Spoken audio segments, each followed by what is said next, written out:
Waiter, जल्दी से 2 beer की बोतल लेकर आओ। आज मेरे दोस्तों को जश्न मनाना है, क्यों? इतने में वहाँ पर एक बहुत सुंदर लड़की छोटे छोटे कपड़े पहनकर हाथ में बियर की बोतल लेकर उसके पास आती है। ये लीजिए, आपने बियर ऑर्डर की थी ना, मैं लेकर आ गई। क्या बात है यार, इस बार की वेटर तो बड़ी सुंदर है। अब बियर लेकर आई हो तो अपने हाथों से ही पिला दो ना। हाँ हाँ, क्यों नहीं, जैसा आप बोलोगे मैं वैसा ही करूँगी। क्या बात है यार, अब तो लगता है रोज यही आना पड़ेगा। उसके बाद वो लड़की उन तीनों को बियर सर्व कर देती है। अरे यार, आज की पार्टी में तो मजा आ गया।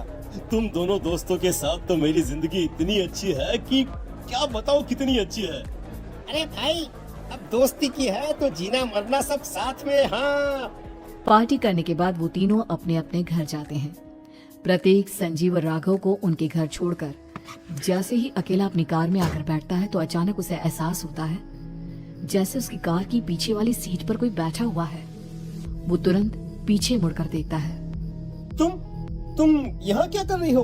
और तुम मेरी कार में कब आई? अरे तुम तो बार में वेटर थी ना। बस ऐसे ही मेरा दिल कर रहा था आपके साथ आपके घर चलने का, इसलिए मैं आपके साथ चली आई। अरे लेकिन तुम मेरी कार में आई कब? अभी कुछ देर पहले तो यहाँ पर मेरे दोस्त बैठे हुए थे। प्रतीक के इतना बोलते ही उस लड़के का चेहरा खतरनाक तरीके से बदल जाता है। उसकी आंखें पत्थर की तरह सफेद और पूरे शरीर पर नीली नीली नसें उभर आती है। गाड़ी चलाओ, पूरी स्पीड में चलाओ, और अगर तुमने गाड़ी रोकने की कोशिश भी की तो मुझसे बुरा कोई नहीं होगा। डर की वजह से प्रतीक के पसीने छूटने लगते हैं। उसका शरीर बुरी तरह से कांप रहा था।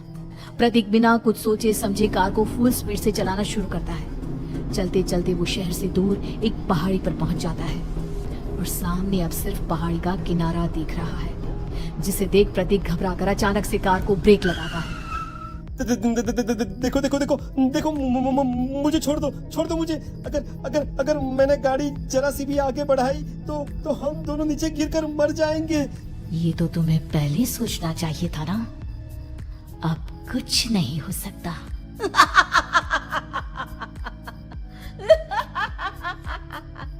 छोड़ दो मुझे। नहीं प्लीज मुझे छोड़ दो। प्लीज मुझे जाने दो। छोड़ दो मुझे। गाड़ी आगे बढ़ाओ।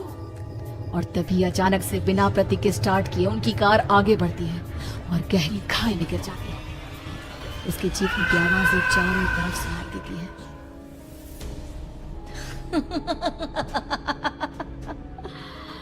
तुझे मारकर मेरे कलेजे में जल रही आग को थोड़ी शांति तो मिल गई, लेकिन अभी ये कहानी खत्म नहीं हुई।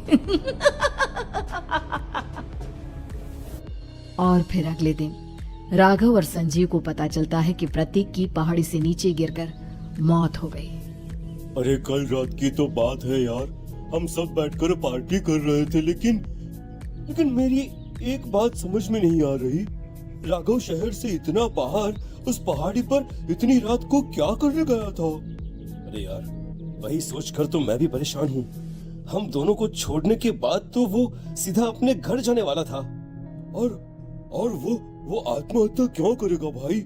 कल रात तक वो कितना खुश था, हमारे साथ सेलिब्रेट कर रहा था। हाँ, लेकिन पुलिस ने तो यही कहा है कि प्रतीक ने अपनी कार को जानबूझकर पहाड़ी से नीचे गिरा दिया और आत्महत्या कर ली। अरे यार संजीव, मेरी तो कुछ भी समझ में नहीं आ रहा है। चल ठीक है, अब मैं अपने घर जाता हूँ। Okay bye. राघव अपने घर में अकेला था। दोपहर का वक्त था। तभी दरवाजे की घंटी बजी। कौन है? अरे 1 मिनट रुको, अभी आता हूँ। राघव ने जैसे ही दरवाजा खोला उसने देखा कि सामने एक बहुत खूबसूरत लड़की खड़ी हुई है। कौन है आप और यहाँ किससे मिलने आई हो? देखिए ना, बाहर बारिश शुरू हो गई थी, मेरी गाड़ी खराब हो गई है। आपका घर नजर आया तो सोचा कुछ हेल्प ले लेती हूँ। क्या नहीं, आइए ना, आइए। मेरे कपड़े पूरे भीग चुके हैं, क्या आपके पास टॉवल मिलेगा प्लीज?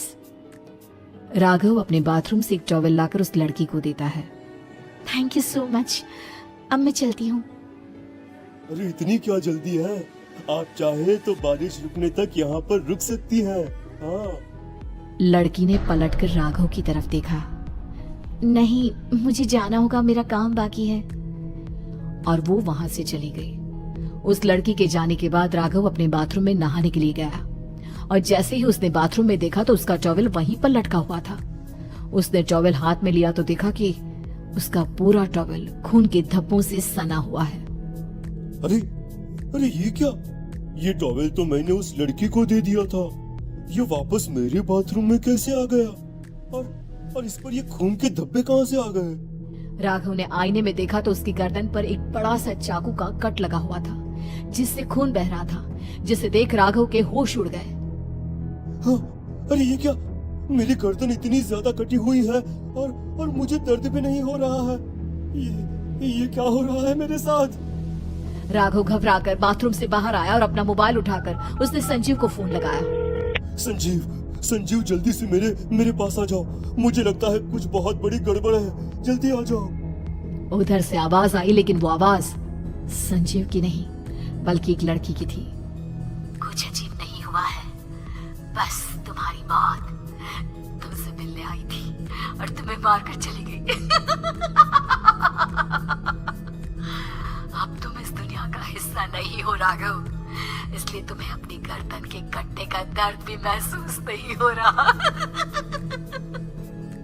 नहीं, ऐसा नहीं हो सकता, ऐसा नहीं हो सकता। कौन हो तुम? तुम्हारी मौत। अब संजीव के पास खबर पहुंचती है कि राघव ने अपने ही घर में चाकू से गर्दन काटकर आत्महत्या कर ली। ये सुनने के बाद संजीव के होश उड़ गए।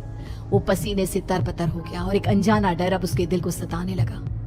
संजीव के साथ ही उसका एक छोटा भाई राजीव भी रहा करता था। अपने भाई को इस तरह परेशान देखकर राजीव उसके पास आया।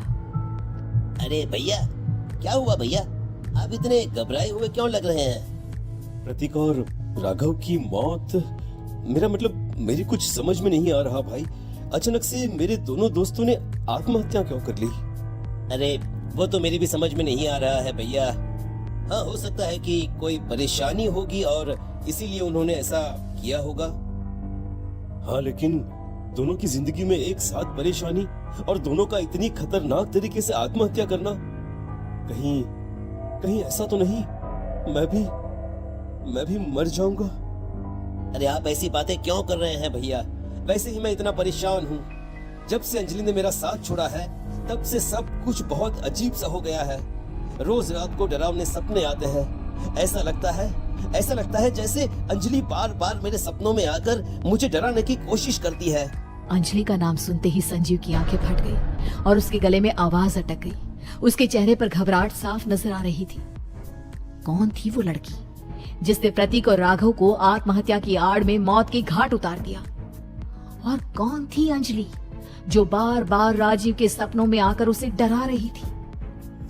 अंजलि का नाम सुनकर संजीव इतना घबरा क्यों गया?